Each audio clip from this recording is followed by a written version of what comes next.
So ending with God.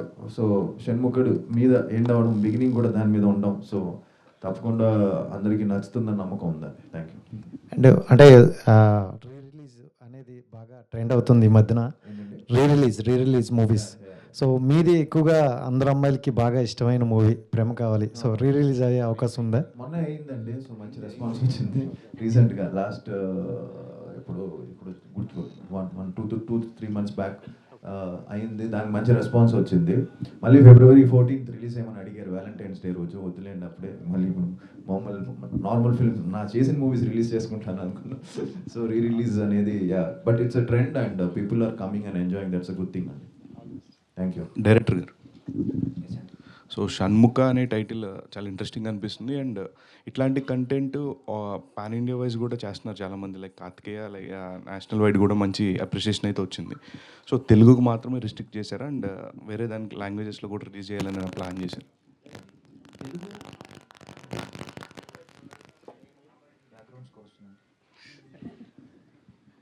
మా target first నుంచి తెలుగు మేము చేసాము. But for your information, OTT rights 5 లాంగ్వేజెస్కి. సో అది థియేటర్కల్ రిలీజ్ చేసినప్పుడు theatrical we're very clear for Telugu. Okay, all the best. Thank you. Director గారు, అంటే ఈ మధ్య మనం చూస్తుంటే చాలా సినిమాలు కూడా అంటే తీయడం ఈజీ కానీ రిలీజ్ చేయడం చాలా కష్టం కదా. సో మీ సినిమా అలా అంటే శాటిలైట్స్ కావచ్చు, ఇలాంటి రైట్స్ అన్ని సోల్డ్ అవ్వడము, దానిపై మీ అప్రిసియేషన్ ఎలా అనిపించింది? హ్యాపీనెస్? చాలా హ్యాపీగా ఉందండి. బట్ ప్రాజెక్ట్ స్టార్ట్ చేసినప్పుడు తెలుసు, చెప్పకూడదు, మా హీరో గారికి హిందీ రైట్స్ మీకు తెలిసే ఉంటుంది. బై డిఫాల్ట్ వెళ్ళిపోతుంది అది గారితో సినిమా అంటే హిందీ రైట్స్. సో నాకు ఇంకా 50% జాబ్ నాది అయిపోయినట్టు. తర్వాత ఇంకా డిజిటల్ రైట్స్ నాకు ఆల్రెడీ శాసనసభ చేసి అమెజాన్కి ఇచ్చాను. సో ఆ ఎక్స్పీరియన్స్తో నాకు కొంచెం ఈజీ అయింది. సో థియేటర్కల్ ఎనీవే లక్కీగా నా ప్రోడక్ట్ చూసి నాకంటే నేను రిలీజ్ చేస్తాను అన్నది.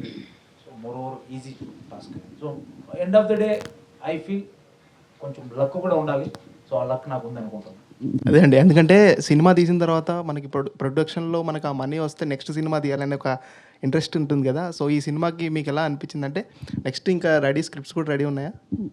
Third project already comedy with love అనుకుంటున్నాం. సో యాజ్ ఆఫ్ నో నేనేంటంటే ఒకేసారి 4-5 ప్రాజెక్టులు అలా కాదు. So 1 by 1 we will finish and then will go for. So as of now Shanmukha focusing on theatrical revenue.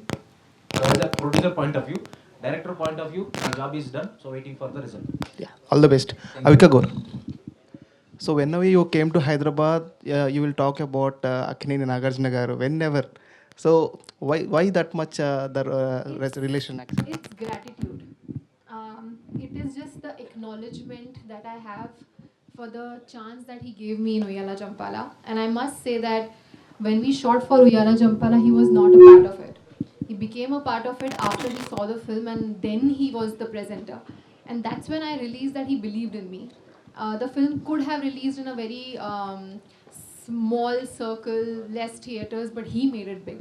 He was sitting with us in every press conference, in every interview, and making sure that people know that me and Raj have done a good job.